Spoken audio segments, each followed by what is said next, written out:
Good morning, ladies and gentlemen. How are you today? Hopefully, you are in a good condition right now. My name is Chandra and today I am your presenter. And reviewing non-fiction book is our discussion today. Okay, let's start. Behind the beautiful forevers, life, death, hope in a Mumbai undercity is a non-fiction book by famous writer Catherine Wu in 2012. This book became the first book written by Catherine Wu. This book describes a slum in Mumbai, India called Anawadi. The area is near the Charipati Shivaji International Airport. Through this book, she won numerous awards such as the National Book Award and the Los Angeles Times Book Prize and others. And not enough there, because of the severity of her work, David Hare raised this book into a play in 2014, and then in 2015 the play was shown on the National Theatre live. And behind the beautiful forever, life, death, and hope in a Mumbai undercity became one of the most memorable books for me. Because when I read this book, I was really drawn into the story. Felt the bitterness of life, the difficulty of making money, hard work, and so on. In this book, I got many lessons. And so, before we know more about this book, let's start by getting to know the author first. August 12, 1964 became a lucky day for Catherine Wu's parents. Her mother gave the birth to an extraordinary daughter, Catherine Wu. Wu grew up in Washington, D.C. and attended the College of William and Mary for 2 years and transferred to Bernard, and then graduated summa cum laude from Bernard College of Columbia University. And she is married to Sunil, a professor of politics and the director of the India Institute at King's College London. She is an investigative journalist. Wu began her career in journalism with writing and editing positions at Washington City Paper and then the Washington Monthly. From there, she went to the Washington Post, where she worked from 1993 to 2003. First as an editor of the Outlook section and then as an investigative reporter. Catherine Wu is among the most influential journalists writing about disadvantaged populations. Wu managed to make many people admire her. She got a lot of awards through her hard work. And okay, let's moving on to the synopsis. Actually, this book consists of 17 chapters, but to facilitate the reader, the writer summarized the book in only 4 parts, and where one part consists of several chapters. Just like the title, this book talks about life, death, and hope. The book begins with a quote from Kara. The explanations that explains how poor people have dreams of becoming rich. This book describes Anawadi, which is one of the slums in India located near the airport. Karam again emphasized the idea that everyone expects better lives now that India's economy has improved. In the second chapter, tells about Asa. A woman has high ambition to get rich. She even does crazy things that she shouldn't do. She pretends to everyone. Then in the next chapter, Abdul and his family experience violence carried out by people of higher class. In the next chapter, Asa looks very stressed because Subhas is accused of fraud, which also affects her. And then the story goes on with Fatima, who tries to cheer herself on a boring marriage for herself. Almost in the middle of the story, it appears that there is progress in the character's life. Hussein started renovating his house in slum area. Many neighbors were curious to see the wealth they had. After seeing, they were surprised because the wealth owned by Hussein turned out to be more than the wealth they had. And the next chapter tells how Fatima was happy when she was in the hospital. She was treated like an important person. But on the other hand, Asa tried to remind Fatima that what she was doing was wrong because she had lied about her life, her fire, and in July, Asa moved to a better area than Anawadi. In November, the price of recycled goods dropped dramatically. The citizens were sad. They were disappointed because of their income and hopes from the recycled garbage.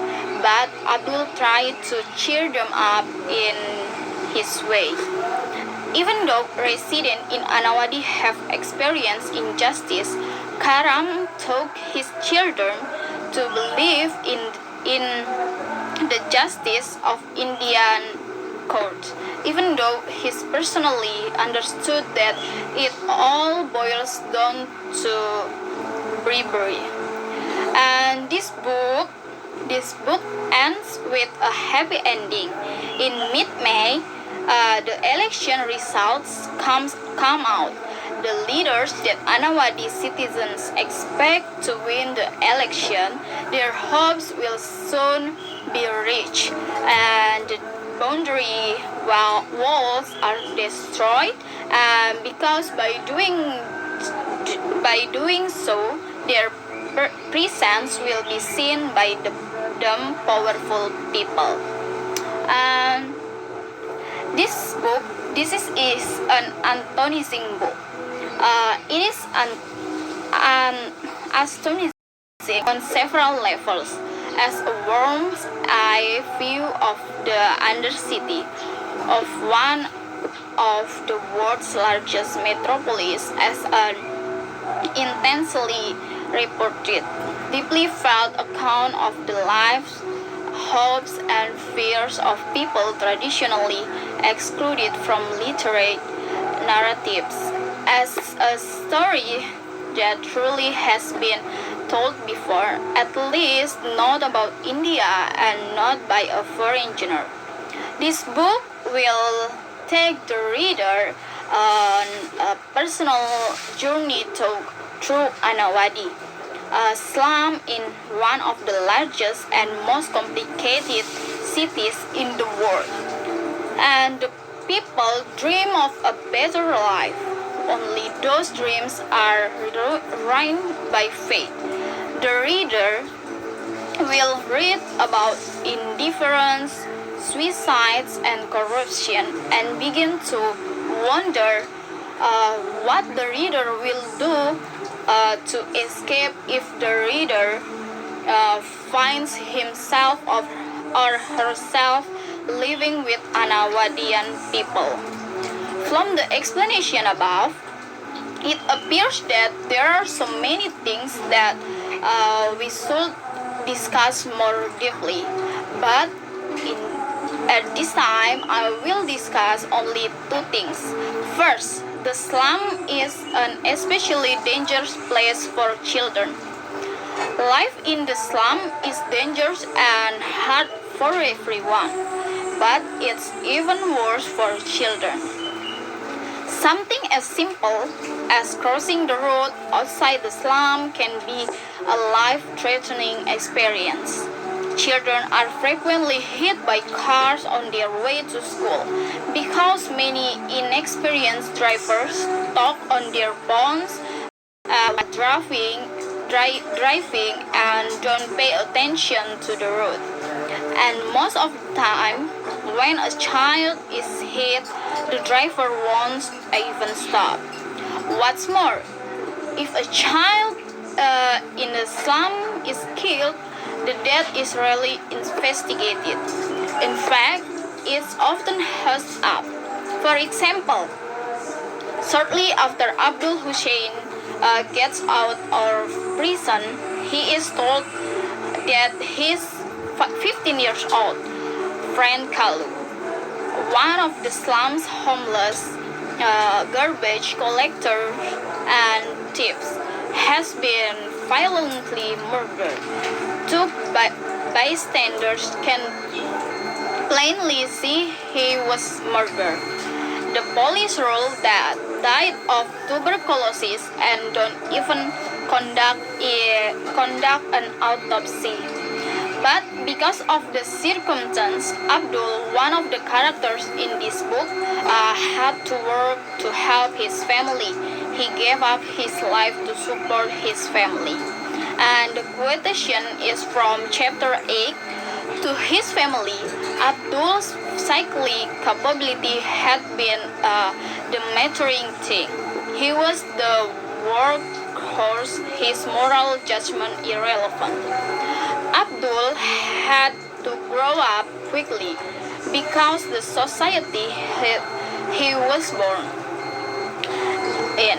Abdul never really got the chance to be a child because since an early age he had to spend his days searching for trust that could be solved. Abdul's life was nothing unusual as thousands of children in the slum suffered the same fate.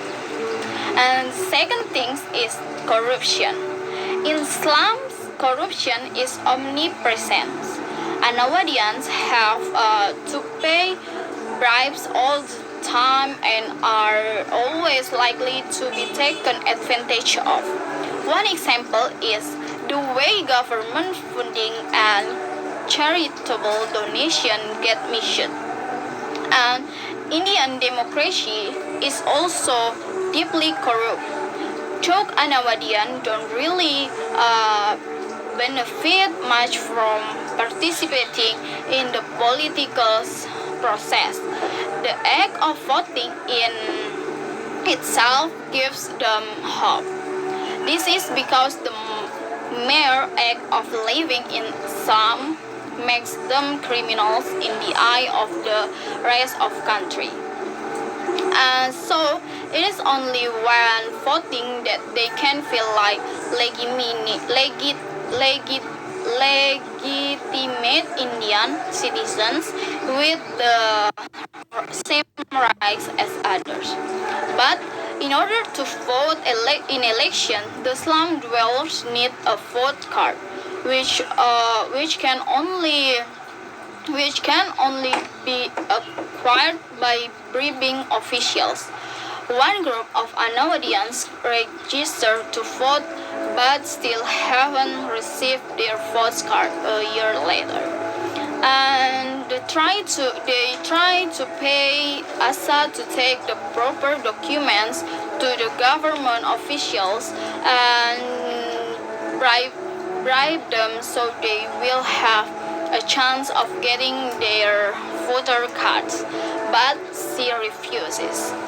So, no matter how good the intent behind the programs that are supposed to benefit slime dwellers, you can be sure someone will exploit any opportunity to become a corrupt middleman. And the key message in this book is in the slum of Anawadian, danger, disease, and corruption lurk behind every corner. Many dream of a better life, but often they find there is no escape. Their fate is beyond their control. So, what are you waiting for?